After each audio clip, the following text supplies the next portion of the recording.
In domestic affairs, libertarians believe that the sole purpose of government is to advance human liberty. The state should interfere as little as possible with an individual's ability to earn an honest living and to enjoy the fruits of his or her labor. A prudent and effective government possesses only a few enumerated powers, and it derives those just powers from the consent of the governed.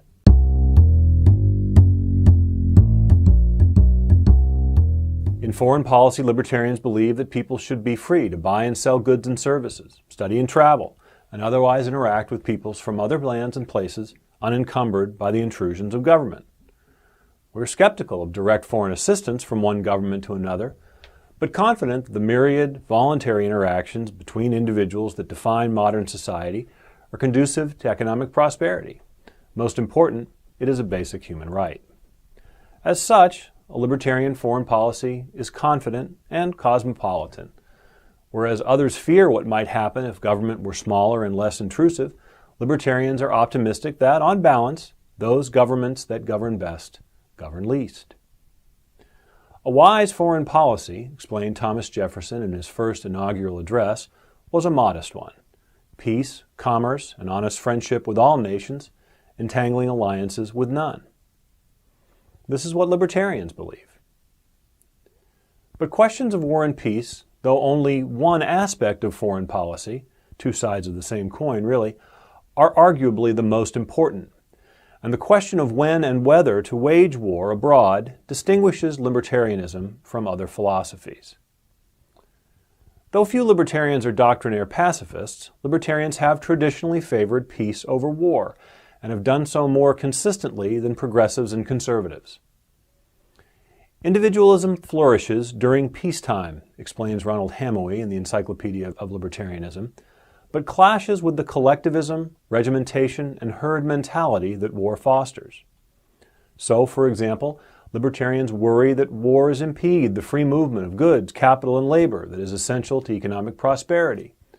Restrictions on such exchanges constitute an assault on fundamental individual rights. Progressives and conservatives have, on occasion, found it easier to institute such restrictions during times of war, and sometimes have even championed war as a means to privilege the state over the individual. Libertarians are wise to these schemes. We see war as the largest and most far-reaching of all socialistic enterprises, an engine of collectivization that undermines private enterprise, raises taxes, destroys wealth, and subjects all aspects of the economy to the meddling hands of bureaucrats and bean counters. In his magisterial survey, War and the Rise of the State, political scientist Bruce Porter summarizes the problem thusly: a government at war is a juggernaut of centralization determined to crush any internal opposition that impedes the mobilization of militarily vital resources. This centralizing tendency of war has made the rise of the state throughout much of history a disaster for human liberty and rights. Libertarian attitudes towards war and peace flow from the classical liberal tradition. Adam Smith taught that peace, easy taxes, and a tolerable administration of justice were the essential ingredients of good government. Other classical liberals, from Richard Cobden and John Stuart Mill to Ludwig von Mises and Milton Friedman, excoriated war as inconsistent with prosperity and social progress. And all saw its potential for growing the state at the expense of the individual. About a year before his death, Milton Friedman evoked a familiar warning: war is a friend of the state. In time of war, government will take powers and do things that it would not ordinarily do. War is the health of the state, so said Randolph Bourne, a writer and social critic active during the early 20th century. But the founders of the American Republic believed much the same thing. Of all the enemies to public liberty, James Madison wrote in 1795, war is perhaps the most to be dreaded, because it comprises and develops the germ of every other. The evidence is irrefutable. Government has always grown during wartime or other periods of great anxiety, and it rarely surrenders these powers when the crisis abates. For example, the U.S. government instituted federal income tax withholding during World War II. It remains in effect to this day. New York City rent controls, enacted in 1943 out of fear of war-related housing shortages, continue to burden both landlords and tenants, despite the fact that the war ended nearly 70 years ago. Or consider the question more holistically. Franklin Roosevelt largely failed in his bid to create a vastly larger federal government in the midst of the Great Depression. He came far closer to achieving his ultimate goal during World War II. Bruce Porter notes the non-military sectors of the federal government actually grew at a faster rate in World War II than under the impetus of the New Deal. In short, all aspects of state power expand during times of war, including those that have nothing to do with actually fighting and winning battles on land or at sea. Jealous to protect individual liberty from the encroachments of the state, libertarians have always looked askance at war. But there are still other reasons why libertarians are skeptical of an interventionist foreign policy. For one thing, we harbor deep and abiding doubts about government's capacity for effecting particular ends, no matter how well-intentioned. These doubts are informed by F.A. Hayek's observations on the fatal conceit, the erroneous belief that man is able to shape the world around him according to his wishes. Although Hayek said relatively little about foreign policy in his prolific career, Christopher Coyne and Rachel Mathers applied Hayek's theory to foreign intervention and concluded that these will also tend to fail. Hayek was particularly concerned about the problem of imperfect knowledge. He convincingly argued that government is incapable over the long term of regulating the economy. Planning always falls short of expectations because human beings do not know and cannot reliably predict the course of future events. The knowledge problem also contributes to unintended consequences. These can be quite serious in the domestic context. They're more serious still in foreign policy. This is obvious when one recalls the rather banal point that wars aim to kill people and break things. Even well-intentioned wars, those, for example, that are designed to remove a tyrant from power and liberate an oppressed people, unleash chaos and violence that cannot be limited solely to those deserving of punishment. And repression and the stifling of human rights and individual liberty often occurs in the aftermath of even successful wars. For all of these reasons, the expansion of state power, the problem of imperfect knowledge, the law of unintended consequences, libertarians treat war for what it is, a necessary evil. We believe that the obviously good end of securing and advancing individual liberty should, whenever possible, be achieved by peaceful means. But while there has been a long-standing tradition of opposition to war within libertarian thought, that intellectual tradition does not tell us what kinds of foreign policies are appropriate in all circumstances. Nor is it necessarily true that the attitudes of the founders of the American Republic, though informed by classical liberalism, should dictate the conduct of U.S. foreign policy in the early 21st century, let alone the foreign policies of countless other peoples and countries around the world. David Bose expressed it well in his seminal book, Libertarianism, a Primer. War cannot be avoided at all cost, but it should be avoided wherever possible, Bose writes. Proposals to involve the United States or any government in foreign conflict should be treated with great skepticism. With this in mind, consider what a libertarian foreign policy for the United States would look like. As it happens, it resembles the one that we had at the founding of the Republic.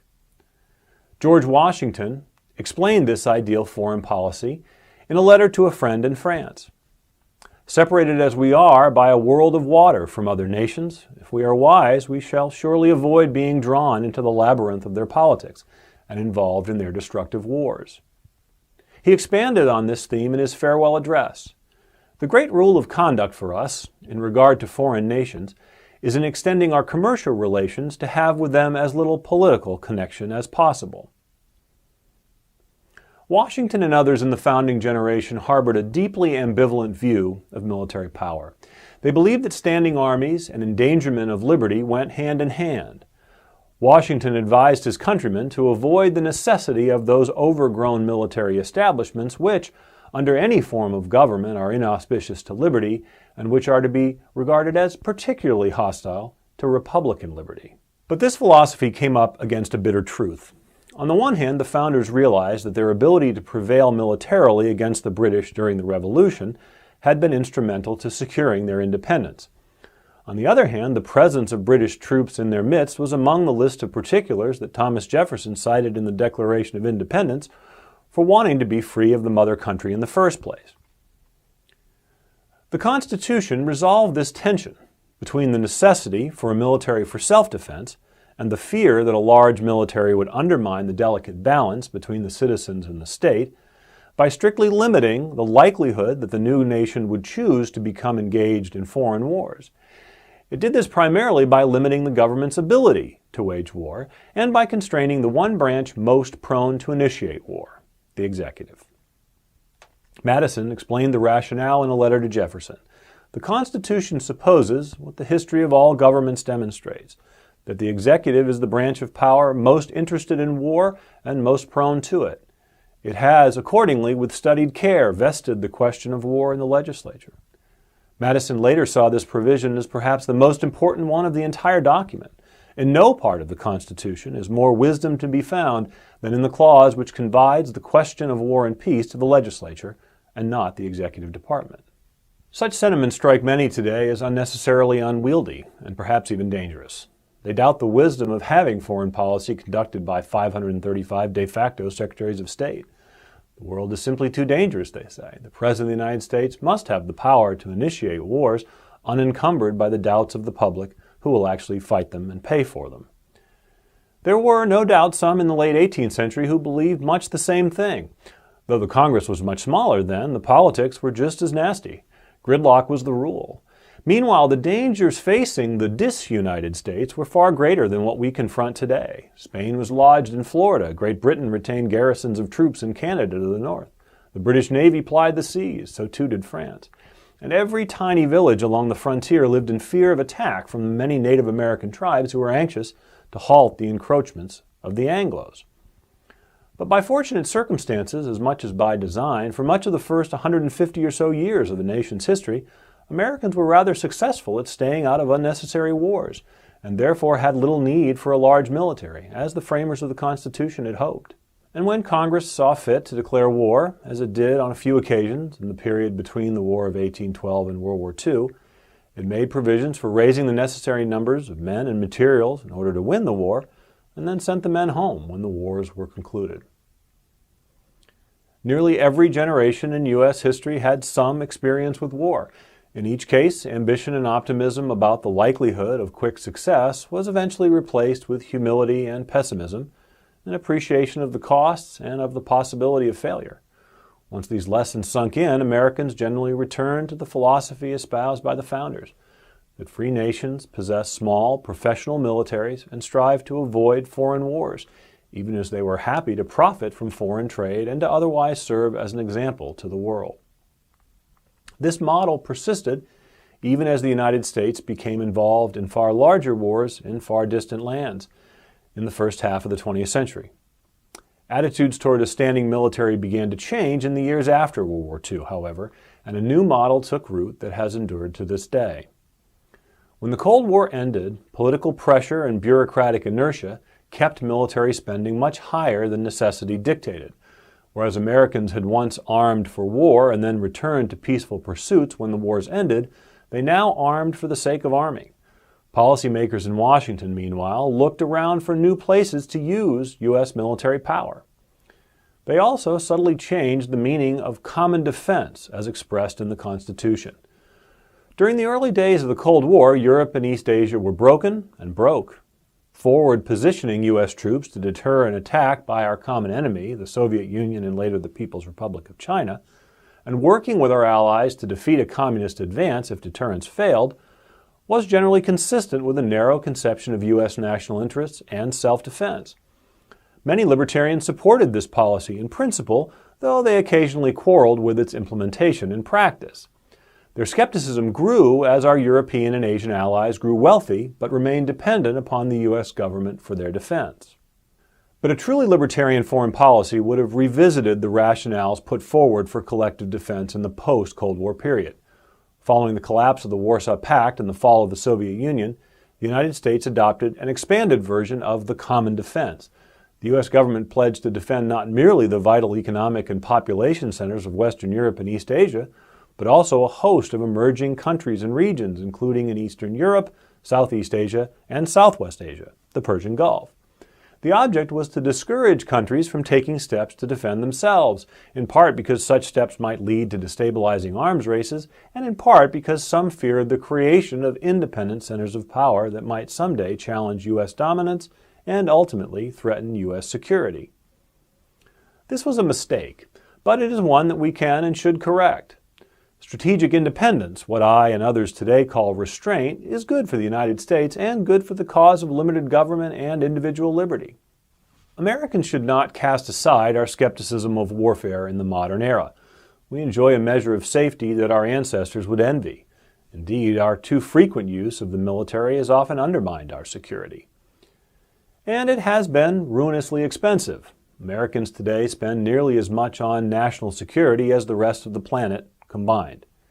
Limiting the U.S. government's propensity to intervene, in part by limiting its ability to intervene, what I call solving the power problem, may be essential to preserving liberty in the future. If the U.S. military's budget were to shrink, this would compel Washington to prioritize and to better align its strategic ends with its available means. Such a shift might also induce a greater sense of self-reliance and empowerment among U.S. allies who have sheltered for decades under the American security umbrella. For the most part, libertarians believe that a greater reluctance to go to war would serve us well in the 21st century. Terrorism is an ongoing concern, but it pales in comparison to the wars fought in the first half of the 20th century. More to the point, military intervention is usually irrelevant when dealing with non-state actors such as Al-Qaeda, and in many cases it's actually worse than irrelevant. It's counterproductive. Although there may be occasions when military force is required to eliminate an urgent threat to national security, and we must therefore maintain a strong military to deal with such threats, our capacity for waging war far exceeds that which is required for such contingencies. Libertarians argue that we do not need a hyperactive interventionist foreign policy in order to preserve U.S. security. Attempting to be the world's policeman is costly and counterproductive. It's also inconsistent with basic ideas about the proper role of government. We should adopt a foreign policy for the United States that better aligns with our national interest and our political culture, and we should strive for a more equitable distribution of responsibility among all nations to maintain global security. Because the preservation of both our physical security and way of life depend on the United States' participation in the international system, we must remain engaged in the world. But it's wrong to assume that we can only do so from a position of global military dominance. We do not need to send the U.S. military to fight other people's civil wars or to rebuild other people's countries. The international system exists in spite of, not because of, the power of any one state, and it's the height of arrogance and folly to presume that the world will descend into chaos if the United States shapes its military to advance its vital national interests and adopts a more discriminating approach toward the use of force when those interests are not engaged. Today, many people not living in the United States, as well as some people here, especially here in Washington, D.C., where I'm recording this talk, believe that the U.S. government should not confine itself to its enumerated powers under the Constitution. Rather than focus on providing for the common defense of merely some 310 million or so Americans, some argue that the U.S. government should be responsible for the security of the whole world. More broadly, they argue that the cause of individual liberty and human rights needs a champion, and that the United States is and should be that champion. People living under a tyrant's heel deserve to be liberated. The power of the U.S. military might convince petty despots to step down. Failing that, the sharp end of American military power might deliver them to a prison or the gallows. But liberty has many champions. They include institutions like the Cato Institute, the Atlas Foundation, and the Institute for Humane Studies, as well as countless other libertarian and classical liberal organizations who promote limited government, individual liberty, and free markets on a daily basis. There are actually millions and tens of millions of people who advance the cause of liberty every day. And that is as it should be. Just as libertarians don't want a single entity to deliver the mail, send electrical power to our houses, and provide internet connections for our computers, it's better that liberty has many champions. They do not perform their work at the behest of the U.S. government, and they do not operate under the covering fire of American armaments. These champions do their work voluntarily, and they promote their ideas peacefully. And that is the essence of libertarianism and of a libertarian foreign policy. A world that was less dependent upon the use of military power would be a safer one, but also a more liberal one. George Washington in his farewell address and Thomas Jefferson in his first inaugural both admonished their countrymen to steer clear of the internal affairs of foreign powers and were anxious for the United States to avoid unnecessary wars. Such comments did not apply a disregard for human rights, far from it, But these men focused on maintaining their new nation as a shining example of freedom for the world. These sentiments were perhaps best expressed not by a founder, but rather by a founder's son. On July 4, 1821, John Quincy Adams declared, "America goes not abroad in search of monsters to destroy. She is the well-wisher to the freedom and independence of all. She is the champion and vindicator only of her own." Though the petulant few who called for the United States to embark on a global crusade to destroy distant monsters scorned Adams's vision as synonymous with cowardice and dishonor, we can see, given that their strategy has sapped our strength and undermined our security, what a wise standard it was. We would be richer, freer, and safer if we recalled the traditional libertarian skepticism of collectivism and war, and if we embraced instead a foreign policy committed to liberty and to peace.